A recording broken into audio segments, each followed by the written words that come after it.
Hi and welcome to the Active Code podcast, brought to you by Aspire Active Partnerships. I'm Paul Griffiths and joining me each week on the pod is Luke Johnson. Aspire Active Partnerships is a community of like-minded business leaders who all believe that collaboration in the sports coaching and children's activity sector is essential for success. We've proven that working in collaboration does benefit business growth and essentially helps more children be more active more often. To combat physical inactivity, we need organisations that are performing at their very best. Organisations will only operate to high standards if they are led well. So, if we can focus on developing high quality leaders throughout an organisation, not just at the top, customers will experience higher quality services, which means heightened enjoyment levels and increased levels of physical activity. And if we do this at an early age, we know that we can build the foundations for a more active, happier and healthier life. The Active Code investigates what it really takes to be a successful leader and how organisations can combat physical inactivity. We won't be alone through this journey. We are joined by business owners and experts from our sector, as well as inspirational people from outside our industry. We'll understand the importance of physical activity to our guests, reflect on leadership experiences, and gain thought-provoking insights on how we can crack the Active Code and get more children more active more often. If you like what you hear, please leave us a rating and subscribe wherever you get your pods. Welcome to episode 6 of the Active Code podcast. Our guest for this episode is on a mission to get kids active. Martine Verweij has over 13 years experience in sports event management, is the co-founder and director at Raceways Events, and co-founder and CEO at the UK charity Kids Run Free, and in a previous life, a competitive athlete. Kids Run Free was launched in 2010 to provide free and fun running events to every child. Martina and her colleague Catherine understood the importance of engaging school-age children specifically to embed lifelong activity levels, so set up Marathon Kids UK as a school-specific programme that gives children the opportunity to run or walk up to 4 marathons throughout each academic year. The need to get school-age children is one understood by many and reinforced by the athletes Marathon Kids have partnered with, including Paralympic gold medalist Richard Whitehead, MBE, and Global Ambassador Sir Mo Farah. Martina, welcome to the podcast. I hope I've pronounced your name correctly.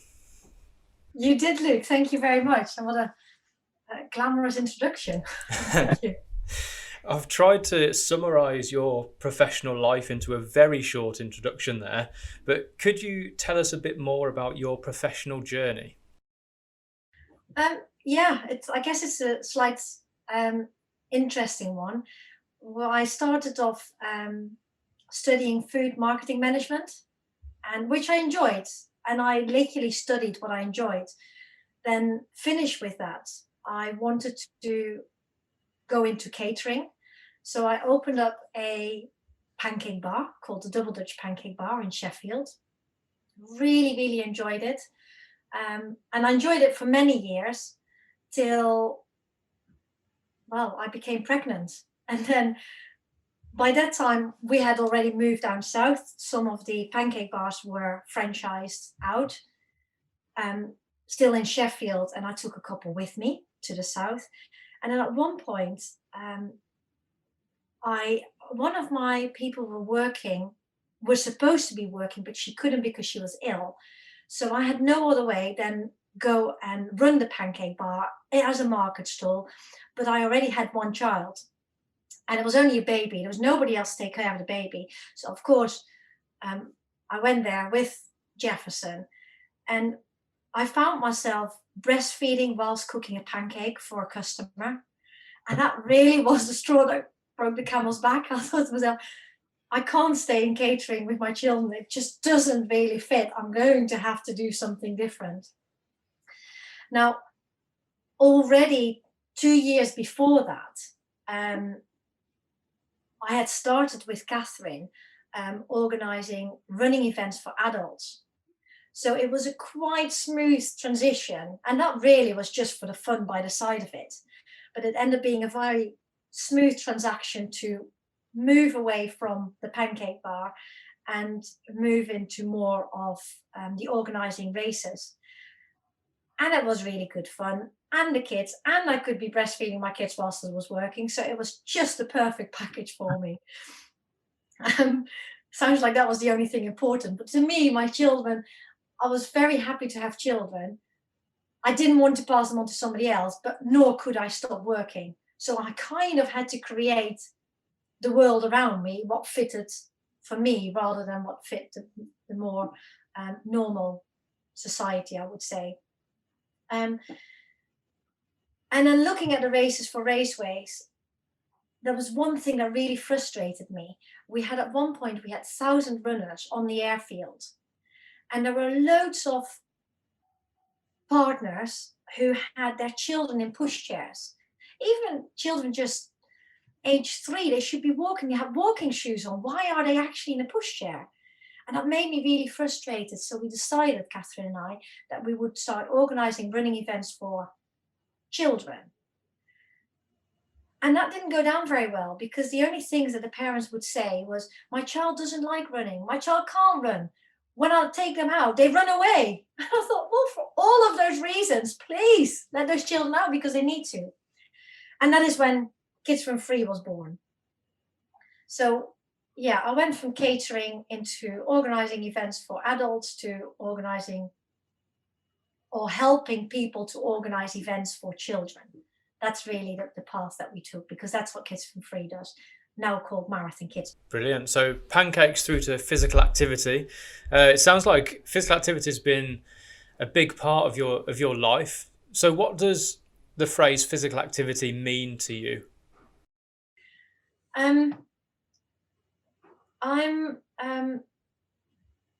I wasn't very good at studying at school. So my primary school was really difficult. I was dyslexic.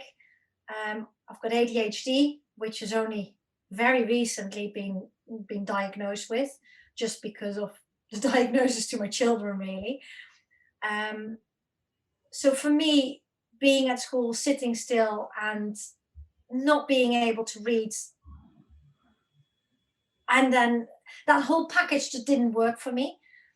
My parents were always very active, but they weren't driven into physical activity, into sport. It was just, we never sat still. We were always a very busy household, and that was fine. And from then I went to the secondary school, where I received much more help. And there was one teacher who said to me, whenever you struggle, why don't you just ask for permission to go out of the classroom, run a couple of laps in the hallway, or go outside and run around the school. And then when you're ready, you come back in. Now, I cannot tell you what a relief that was for my head. And it was really then, I did play hockey, but it was really then when I realized that being physically active wasn't just a thing that I really love to do because I love to play hockey, but it was something that I actually needed to do. So at a very young age, I learned that physical activity, yes, one is fun because I was good at it. But secondly, for me to survive and to be able to think, I had to be active. So even sitting still now, which I have to, I find difficult. Absolutely. I think that's the case for many people. Would you say that being physically active at school age, helped you when you went back into the classroom? Yes, because I could run at my pace that I needed to run at. I could play what I could do, and that was really necessary. So it wasn't as if I had to be faster than another or slower than another. It was just my body needed to get the blood around and the energy out, and then I felt so much better, because then I could concentrate again. And we know that you've been involved in some long distance trips, very exciting trips over the years. Where have these trips taken you? Mentally or physically? Both.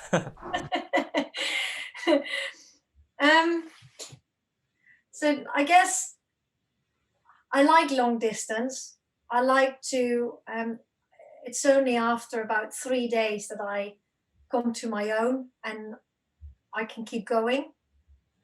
The first 3 days is always a bit of a fight as to what pace we're keeping. They took me physically through exciting parts of the world. So we raced in South Africa. We raced a lot in Europe, generally mountain bike races, because it's what my husband does as well, and I will do whatever he likes to do. Basically, it wouldn't matter to me what he asked me to do; I'll just do it. And then the last one was cycling from Canada to Mexico, also off-road, totally unsupported. So you would have to take your own sleeping kit, your own tracking. You couldn't share anything. You couldn't let anybody else repair your bike. Everything had to be done by yourself. And that was really interesting, but that was 23 days with an average of 100 miles a day cycling on a mountain bike off-road.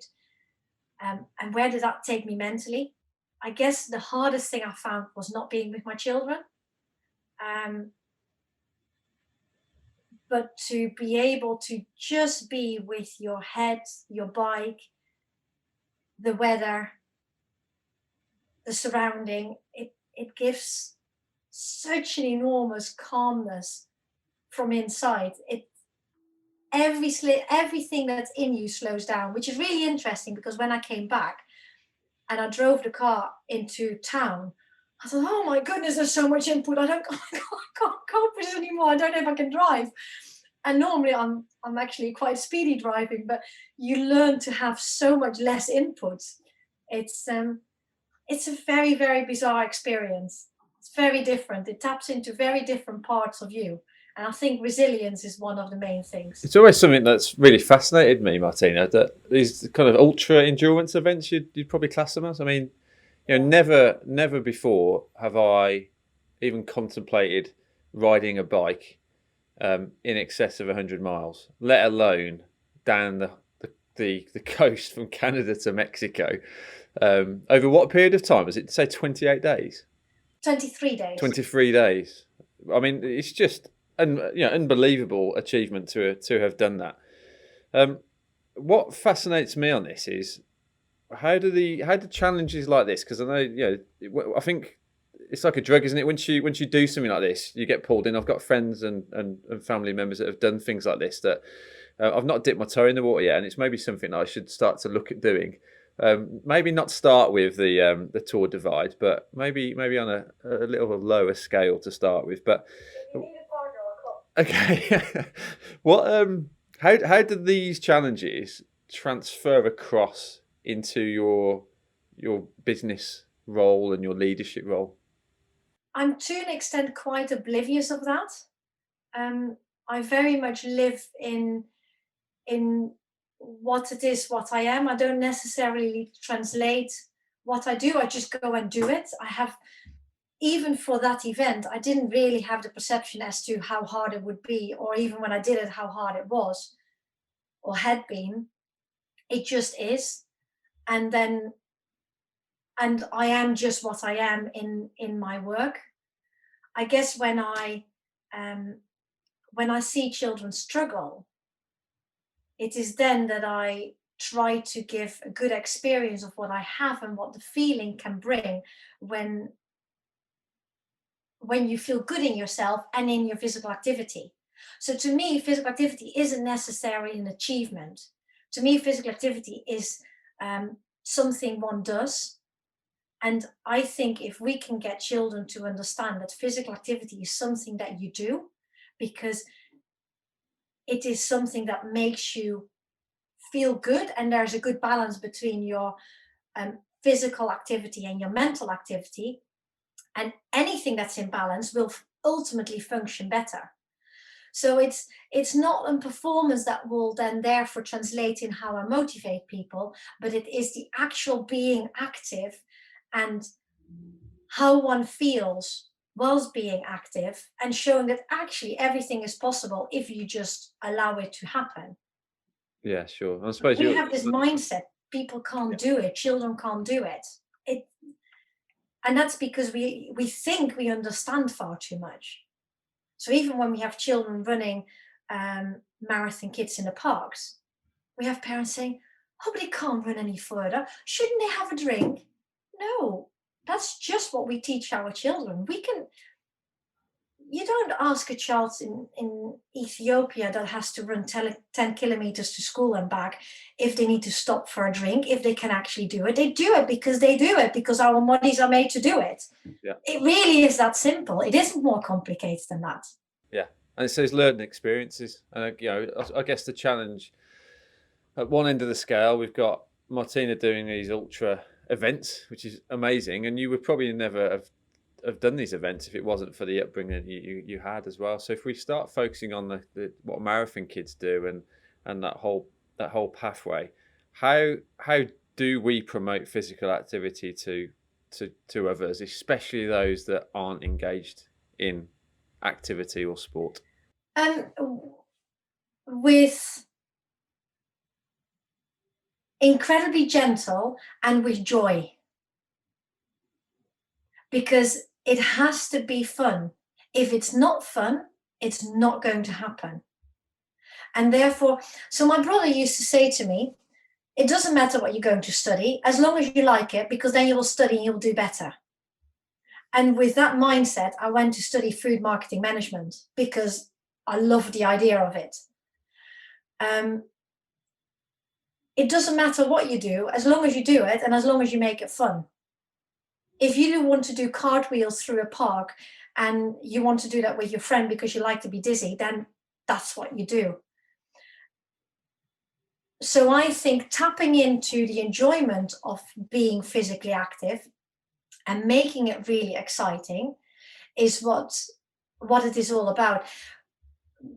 You know, the different ways of teaching a child in a classroom. You could either sit down a child and say, now you need to tell me all the tables from 0 to 12 and do it as fast as you can.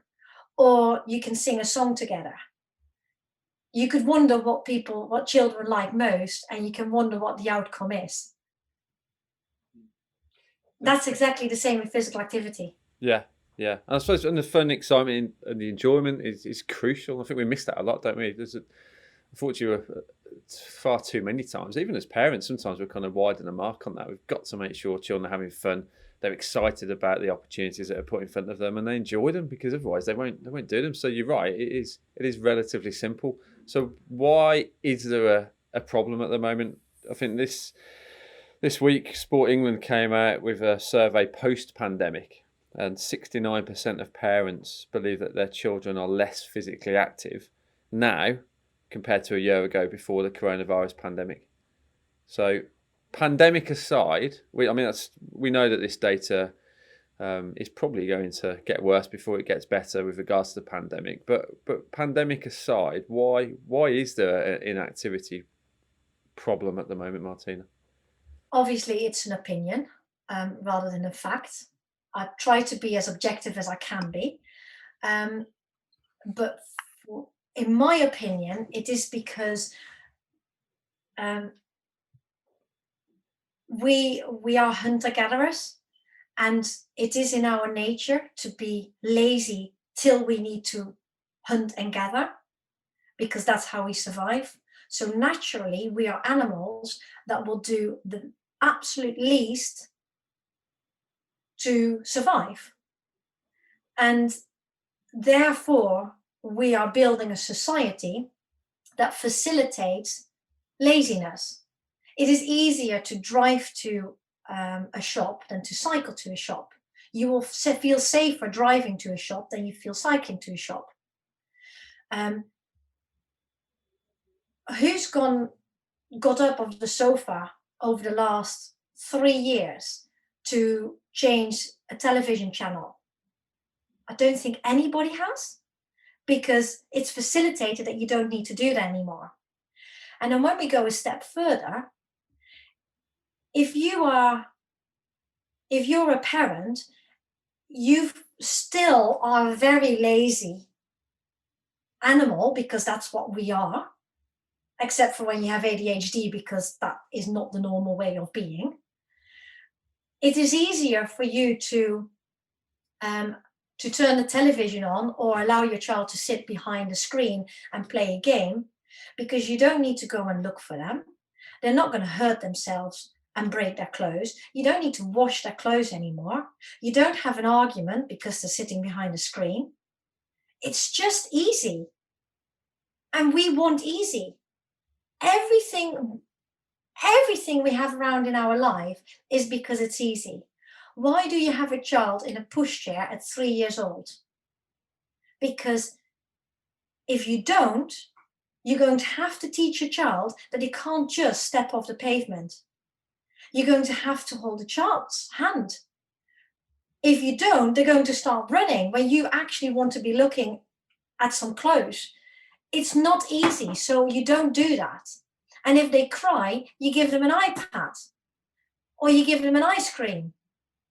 And then the vision is your child healthy and happy? Yes, they're smiling because they've got a screen in front of them. Are they healthy? Yes, they are, because they don't have a snotty nose.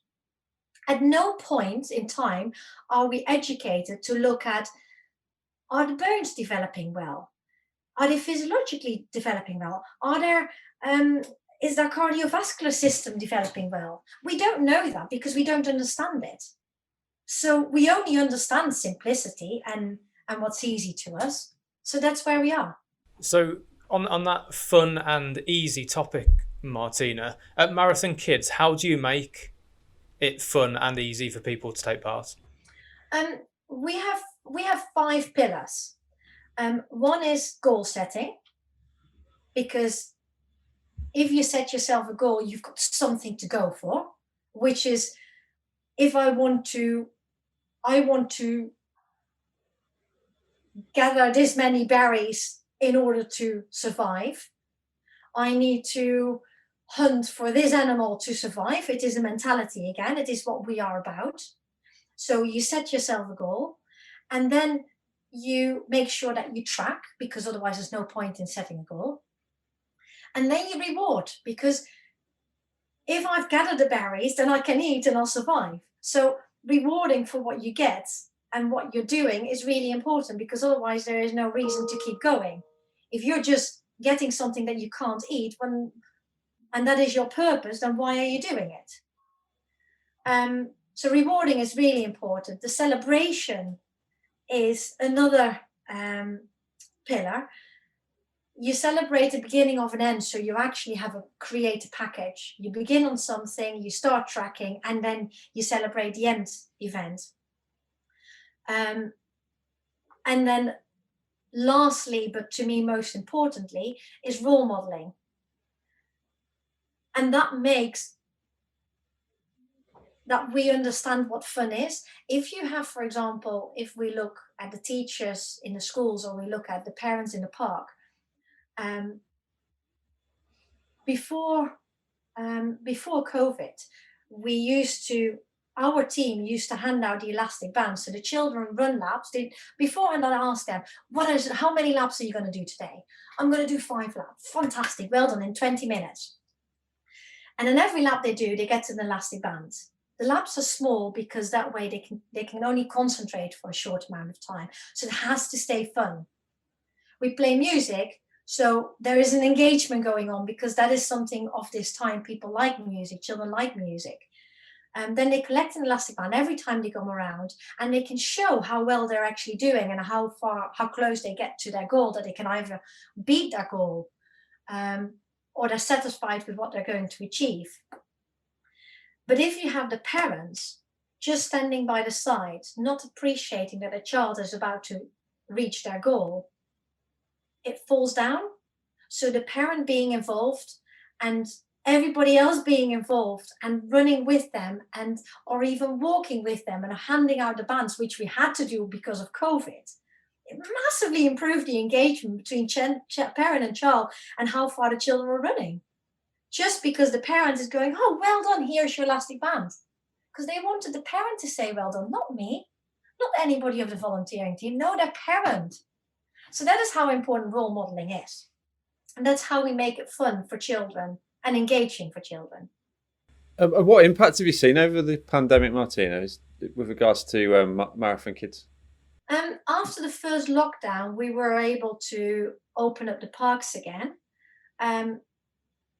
And every every single location that could open up because they didn't have too many restrictions and the councils were happy, the number of children coming to the event tripled. So we saw that parents don't know how to play with their children. It's really hard because they're not being taught. They've been taught to make it easy for themselves. If you watch advertisement, you don't see a parent playing with a child. You see a toy for a child alone, and you see games or things clothes for a parent alone. They don't see anything but engaged by. So we don't teach our parents to play. So for parents, they can go somewhere to get the children active is amazing. Otherwise, it doesn't happen. So if you tell me that the activity has gone down, according to Sport England, I think one is because they don't actually know what happens or doesn't happen at school, and two, because they don't know how to play with their children. And did your business model change over the pandemic period, Martina? Did you have to pivot? We made changes that we wanted to make already. We made them faster. Okay. So we already wanted to work better with our app and engage the parents in the physical activity. We did it quicker. So what we could offer schools is that, okay, your children might not be in a class, but you can still tell them to download the app, record the running that they do with the parents. That feeds into your system, so you can still see that your children are being active and you can still track them. Yeah, there's quite a few organisations that we've spoke to that I think over that pandemic period, people haven't necessarily developed new innovative ideas. There's a lot of ideas that are already in the pipeline as such, and it's just accelerated their decision for them. So it's not, I can see how that's really helped. You spoke about role models and the importance of role models for children. Just transitioning into your role as a leader now within your organisation. Who were your role models, Martina, when you were growing up? Well, of course, my parents, of course, my two brothers and my sister. But as a leader, I had one person who I worked for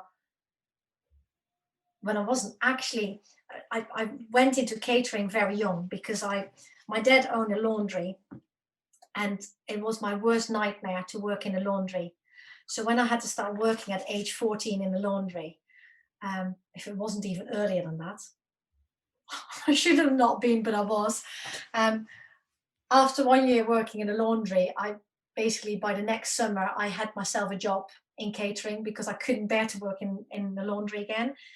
So by the time I was 15, I worked for an organization that that would basically support one-off catering events. And there was this one person that had an enormous, at the horse riding event, he had an enormous hospitality area where he celebrated the business performance, had all his customers going. So for him, it was the most important event for his business in the year. And he wanted everything to go perfect, but he was a really, really hard taskmaster. And he taught me some crucial lessons. So after they couldn't find anybody who wanted to work for him, I said, I'll work for him, because he was very similar to my dad. From what I heard, he was similar to my dad. And I thought, I can cope with a person like that. I love my father. I can deal with that. And he looked at me and he said, that small one, can you do that? I went, yes, I can. Well, okay, get on with it then. And I thought, okay, so he's got an opinion of me, but he's allowing me a chance. I better make this work. And he genuinely allowed me to make mistakes and fall down. He helped me to get up and recover the mistakes.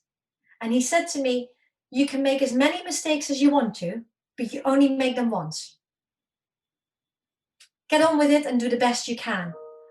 And that to me was so inspirational, because I was allowed to learn.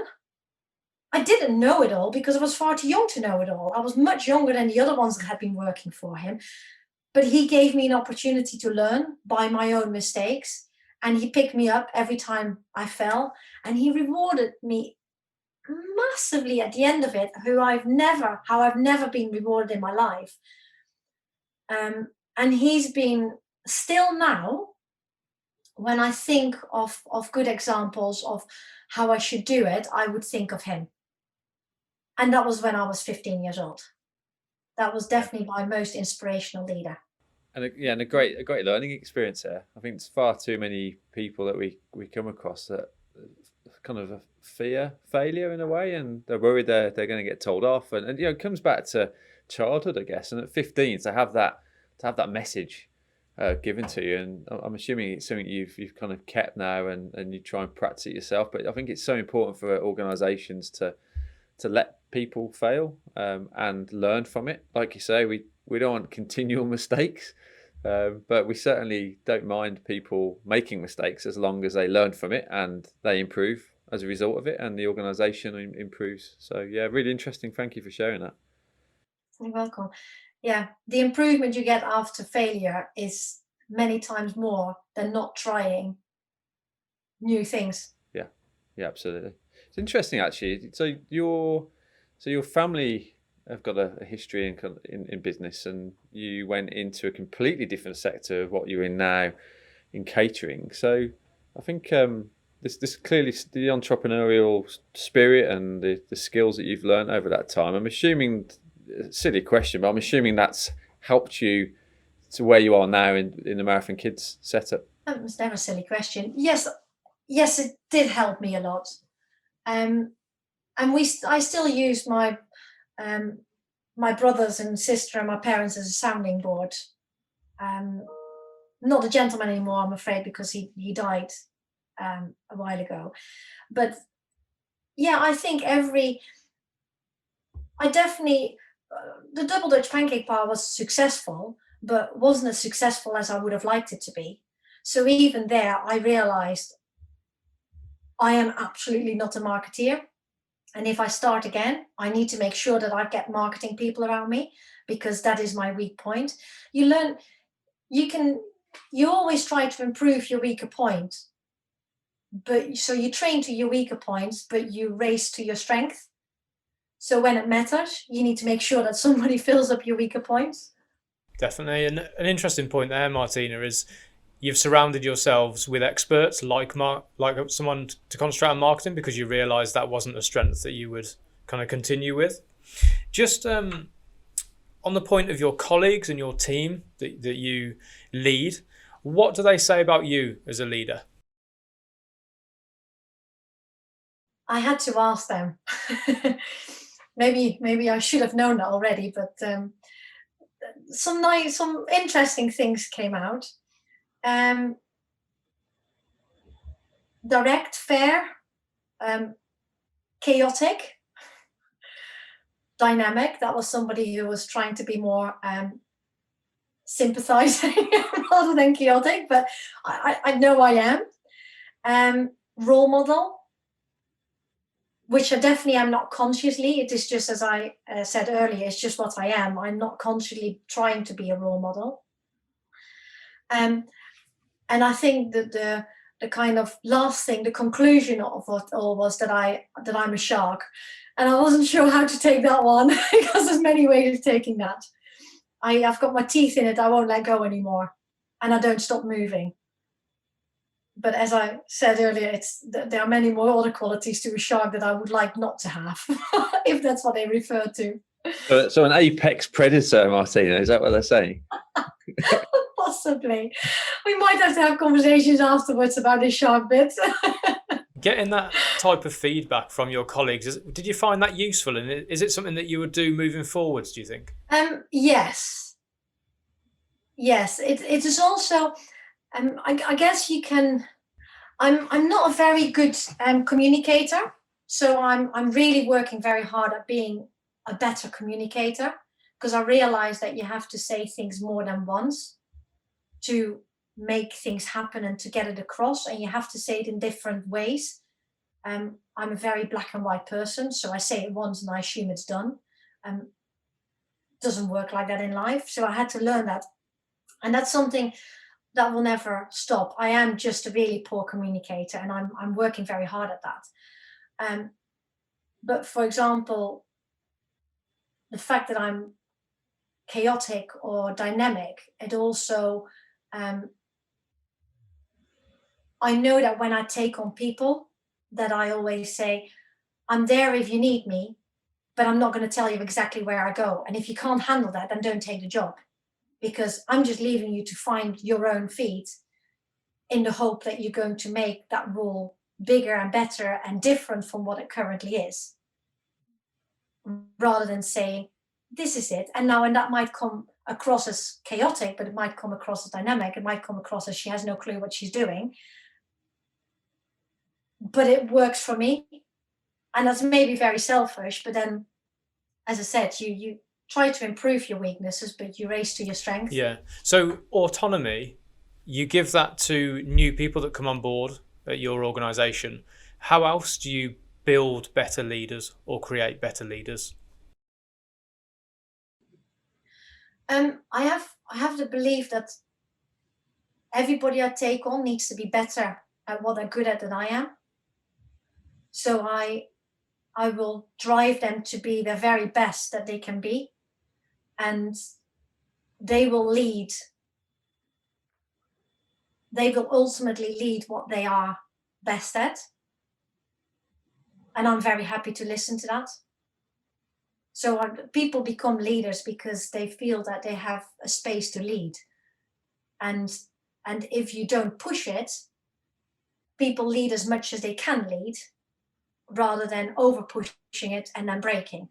I'm quite aware of that, because I think there's a very fine balance between giving space and pushing, and then having people fall down, because that's not a very positive thing. Yeah, so finding that balance between being too overwhelming, but then giving too much space, I guess, like you said. Just on our sector, and during this podcast we talk about physical activity, especially in children. What are your views on leadership in the sector at the moment? Are you talking broad, or are you talking? I mean, I know some very good leaders at the same level as I am. Paul. So I see some very good leaders at a lower level, but I think in total, the leadership at a higher level, I think, is absent. And at the lower level, I think we are too narrow. And the reason we're too narrow is because we're all fearful to lose a little bit of the market that we have. And if we would be a lot more powerful if we would to work together, which you, Paul, I know are doing already in a very big way. So I think generally it's at a high level, looking at the government, it's totally absent. The government has, having spoken to some ministers, I realized they just haven't got a clue. They don't live in the real world. So their leadership or ability of being a leader is totally absent. I don't want to say any names because I don't think that's appropriate, but I think that's just not there. The knowledge just isn't there. And we as lower level leaders, I think, need to work much more together to be much broader. We have the ability to do it if we would think a lot broader. How do we influence those people at the top of the chain, if you like? Because those policymakers, if you want to call them that, probably are a little bit detached from what is going on in the sector. So how do we get them attached to what's going on so we can see more of an impact? By us working together. So I for example, had a conversation recently with Parkrun and Youth Sport Trust to create a combined voice, because I think we need to create a combined voice. The leisure industry, the gyms industry, have very successfully just done that. They've all come together. They weren't fearful of each other's competition. They've all come together and said, this is why it's so important. And it's hit home hard. But I think we should do exactly the same. Yeah. I mean, it's no surprise that I agree with you on that point, Martina. Maybe this is a start, Paul. We need to just get on with it and do it ourselves and start the snowball rolling. If you're looking outside of the sector, are there certain industries that you look at and think, do you know what, that could work in our space? Gaming industry. I don't understand why we don't learn from the gaming industry. They've managed to capture those children. They've managed to make it easy and simple for the parents. They've managed to touch on every single part of our being, to the extent that children and parents are totally hooked on it and can't live without it.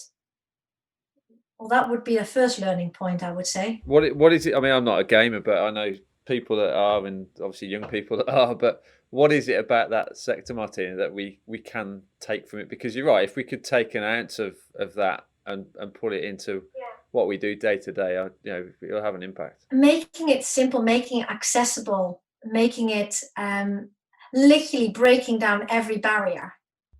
Yeah, I'll give you an example. I recently spoke to somebody who said, I wanted to get fit, but I didn't dare walking out of my back door with my running kit on to go for a run because everybody would laugh at me. Now, is there anybody who's going to laugh at you when you buy a game? So what we've created is this world whereby physical activity is actually this massive big thing, and it's not. Just break it down in little bits. It is what we're supposed to be doing. So we need to learn to very overtly break down the barriers to participation in any physical activity. It's something that I'm trying to work at now. We worked really hard with Marathon Kids. That's why we worked together with Loughborough University for 4 years to just understand the barriers and the facilitators to first get children take part and then make sure that children are enjoying it and keep on taking part. But I think we need to do that in the whole industry. We need to break down the barriers. We need to make it simple. We need to make them want it.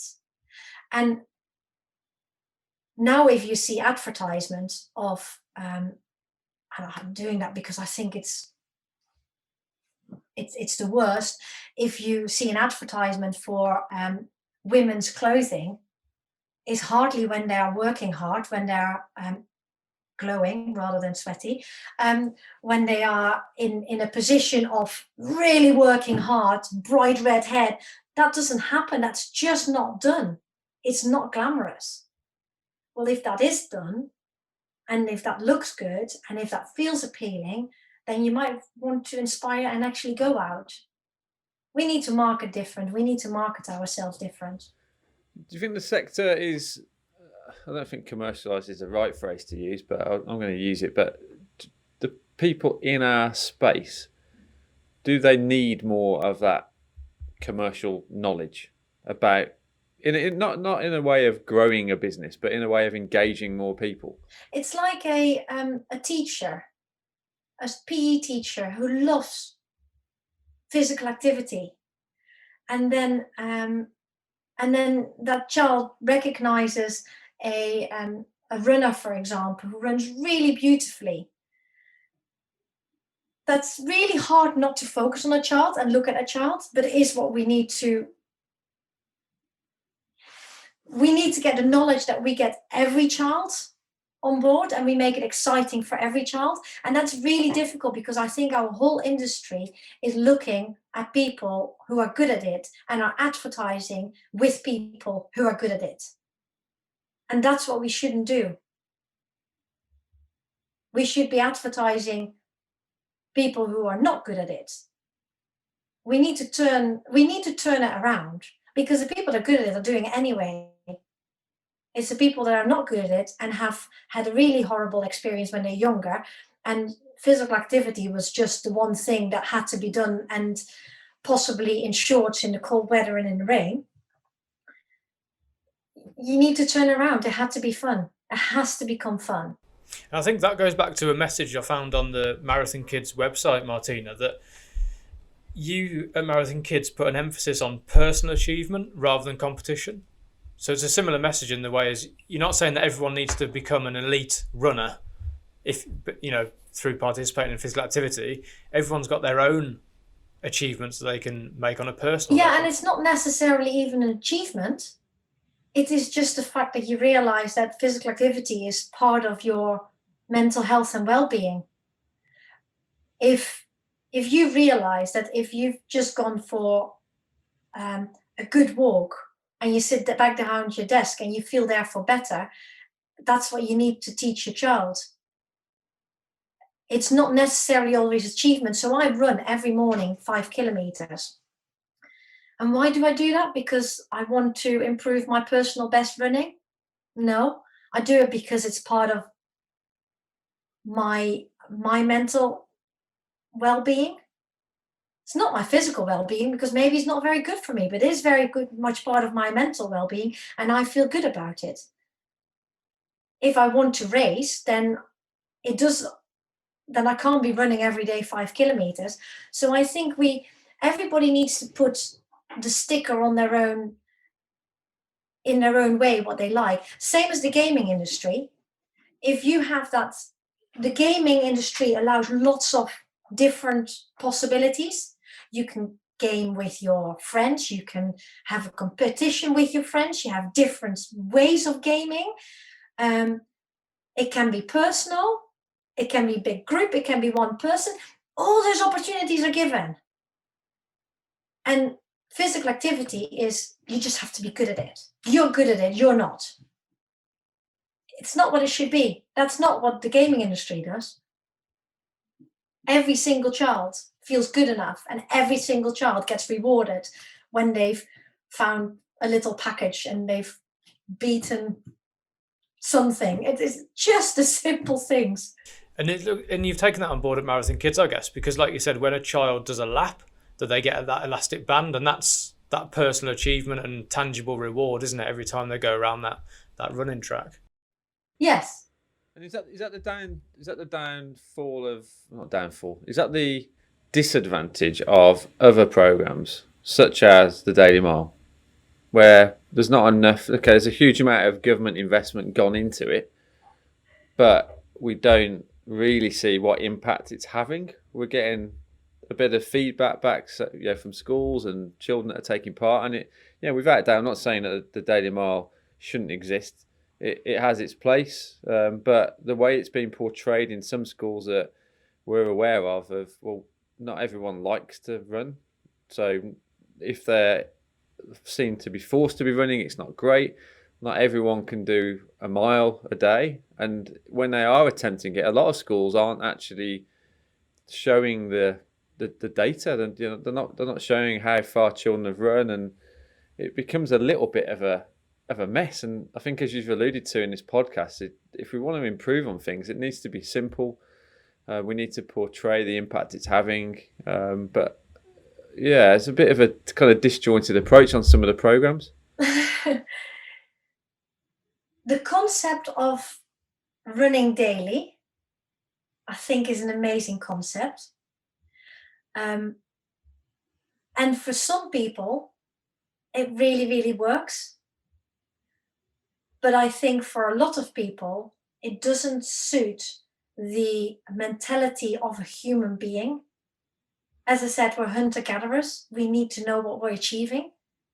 So long term, it doesn't work when you don't add dimensions to that. And I know, for example, that there are councils that have said, yeah, we run the Daily Mile, and that made a complete program around it. That wasn't actually anymore the Daily Mile. It was just the mentality of running daily with a program around it, which is exactly what Marathon Kids is. I think we need to be all physically active. We need to measure for two purposes. One, for the child itself wants to know what they're doing. Cheating or not cheating, it doesn't even matter. ultimately they get the hang of what they want to achieve. You don't need to interfere with that. The cheating isn't the big point. But for the child, you need to measure because you want to be able to reward them. And if you can't measure, if you don't set a goal, if you can't measure, and you can't track, then you can't reward. You can't do anything, basically. You're totally empty-handed. There is not one video game in the whole setup whereby it's not measured, because you've got a goal that you need to do something and you get rewarded when you've done it. There's not one that isn't the case.